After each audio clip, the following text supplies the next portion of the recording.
today's video will be on what the budget covers. So let's dive into those categories and get started. For the very first category, we have, of course, 3D printer filament. So we are budgeting $80 approximately for filament to print all of the custom button boxes, different shapes and designs of how to put some buttons together that we can be mashing in our simulator. Next up on our budget will be a frame for our tanks.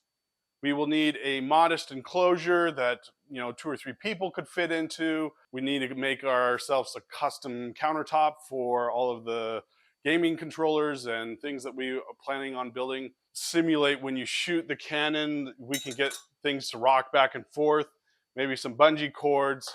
Also on the hinges of the door, it would be nice to make sure that things don't fall apart. We are planning on building our own custom button panels and different things to control our tanks. Little Arduino boards. We have little joystick boards for arcade machines that I've found.